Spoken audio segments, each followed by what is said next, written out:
Rosé's journey from trainee to BLACKPINK member to international sensation is often portrayed as a seamless success narrative. Born in 1997 in New Zealand to South Korean immigrant parents and brought up in Australia, she seemed to personify the ideal global idol long before K-pop took over the West. Music wasn't merely a pastime for her, it was a passion honed through years of hard work, separation from home, and the unyielding pressure to excel in an arena where many vie for just one opportunity. When she auditioned for YG Entertainment in Sydney in 2012, fully aware of the slim chances of success, few could foresee the monumental impact that moment would have. Securing the top spot among 700 contenders, she was swiftly inducted into a system that recognizes talent but mandates sacrifice at every turn. Her relocation to South Korea initiated a profound transformation. As a trainee, Rosé's singing talent quickly distinguished her, earning her early visibility through a collaboration on G-Dragon's song Without You. Yet even this initial acclaim was accompanied by an unspoken demand, relentless improvement, composure under stress, and total alignment with the company's long-term vision.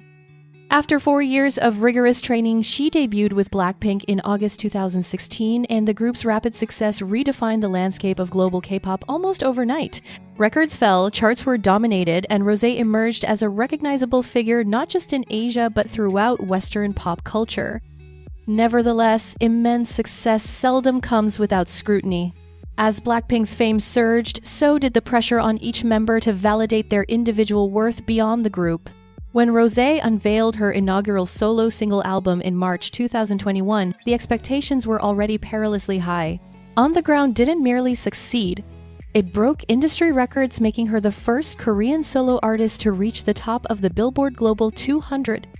To the outside world, it appeared as affirmation, yet behind the scenes, it signaled the onset of a far more intricate Phase 1 where global aspirations, Western recognition, and K-pop strict norms would soon collide. To truly grasp how that clash influenced everything that followed in Rosé's solo journey, be sure to subscribe because this is merely the prologue to a much deeper narrative. Following the groundbreaking triumph of her first solo drop, the inquiry surrounding Rosé shifted from whether she could stand alone to how far she was willing to go to redefine her identity beyond the BLACKPINK framework. Fans anticipated a full-length solo album that would express her artistic essence beyond meticulously crafted singles.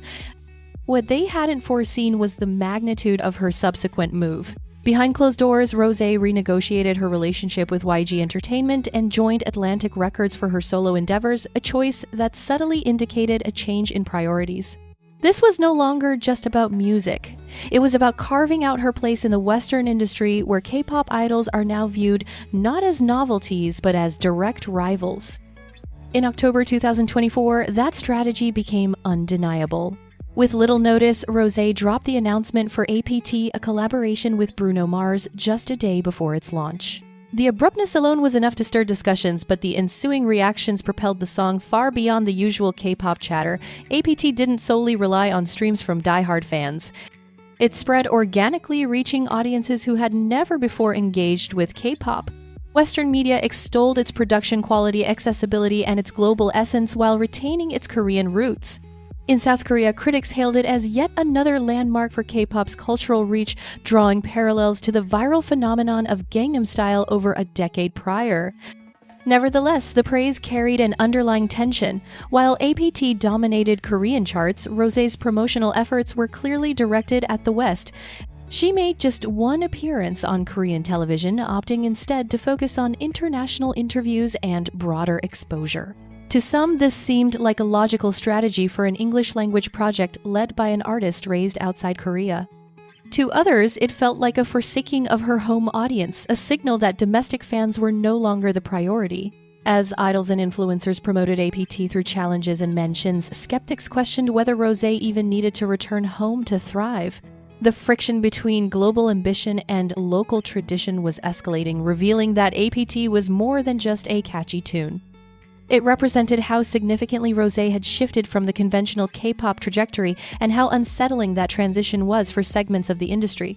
As months progressed, APT continued to thrive rather than fade. It became one of the most streamed songs well into 2025, with its music video surpassing 2 billion views on YouTube and Rosé's solo album Rosé achieving remarkable commercial success across various markets. On the face of it, the figures were impressive. Yet in the realm of K-pop success, rarely concludes the discourse. It merely shifts the narrative focus. Critics began to question whether the song's supremacy genuinely reflected Rosé's artistry or was merely a byproduct of Bruno Mars's celebrity. The collaboration once lauded was now used to diminish her accomplishments, insinuating that without a Western superstar involved, the outcome might have been starkly different. Advocates countered, asserting that Rosé's unique vocal tone, widespread appeal, and solid fan base were the true catalysts for the song's success. Even among impartial observers, there was a growing consensus that APT thrived due to its catchy nature, well-timed release, and striking visuals in a market oversaturated with formulaic offerings. Yet, the discourse revealed a deeper insecurity within the industry. When a K-pop idol flourishes independently on a global stage, it disrupts long-standing beliefs about who deserves recognition and how we define success. As the awards season approached, the tension escalated, following the groundbreaking success of APT, marking the first K-pop song to win Song of the Year at the MTV VMAs. All eyes turned toward the Grammys. Rosé officially submitted her entry to the Recording Academy, emphasizing the song's extraordinary accomplishments. However, what ensued revolved more around nitpicking than actual music. Online forums examined every aspect of her entry, accusing her and her label of overstating their case and playing loose with the rules. A particularly controversial claim stated that APT achieved the highest streaming debut by any Korean artist in the United States, igniting fury. BTS fans quickly contested that assertion, highlighting superior debut figures for Map of the Soul 7. The accusations escalated dramatically, with some demanding Rosé's complete disqualification. Others sought to reframe the phrasing, proposing it applied to a solo artist or specific interpretation of debut. The vagueness was enough to keep the debate alive, turning what should have been a moment of celebration into yet another chapter of fan conflict. This Grammy debate didn't occur in a vacuum. It seamlessly merged into the long-standing rivalry between two significant K-pop fandoms. As disqualification demands circulated online, Rosé's supporters claimed the backlash stemmed not from rule violations but from fear. For them, the thought of a BLACKPINK member achieving what BTS had pursued for years was simply unacceptable to some fans. The conversation shifted from the Recording Academy's rules to an all-out fandom battle where loyalty and perception outweighed facts. Every clarification was overlooked, every defense viewed as an attack, and Rosé's name started trending not for her music but for the surrounding controversy. Despite the uproar, momentum continued to build. When Grammy nominations were revealed, APT received 3 major nods: Song of the Year, Record of the Year, and Best Pop Duo Group Performance. In an instant, Rosé made history as the most nominated Korean artist for a single song and became the first K-pop soloist acknowledged in the main Grammy categories as a leading talent. For many, this should have settled the argument, yet it only added fuel to the flames. Her comments following the nominations, intended to convey gratitude and disbelief, were immediately scrutinized. When Rosé mentioned never seeing anyone who resembled her reach such heights, critics accused her of overshadowing BTS's previous Grammy nominations.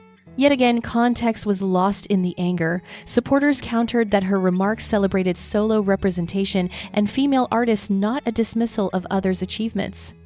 However, the damage had already been inflicted. In the ultra-sensitive realm of K-pop dialogue, intention is often overshadowed by interpretation. Each comment becomes an arsenal, and every achievement a contentious statement. Rosé found herself ensnared in a familiar idol dilemma, celebrated for pushing boundaries yet penalized for stepping outside of them too boldly. As the award season progressed, it became evident that recognition didn't ensure tranquility. Each new honor reopened past wounds, highlighting that in K-pop success exacerbates conflict rather than alleviating it. By the end of 2025, APT transformed from just a song into an emblem of how far Rosé's solo journey had pushed K-pop's limits. Despite enduring criticisms from award ceremonies to cyber arguments, her numbers continued to soar. Apple Music declared APT the top song of the year across several global categories, surpassing artists like Taylor Swift, Bad Bunny, and Drake. It soared on the Billboard Hot 100 and dominated year-end global rankings, showcasing its influence extended well beyond fandom hype. Yet this triumph came with a cost.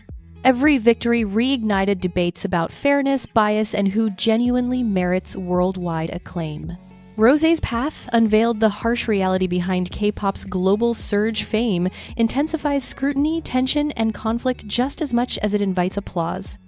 If you're eager for more insights into the intrigue, power dynamics, and concealed tension surrounding K-pop's top talents, be sure to subscribe, like this video, share your thoughts in the comments, and stay tuned for the upcoming chapter.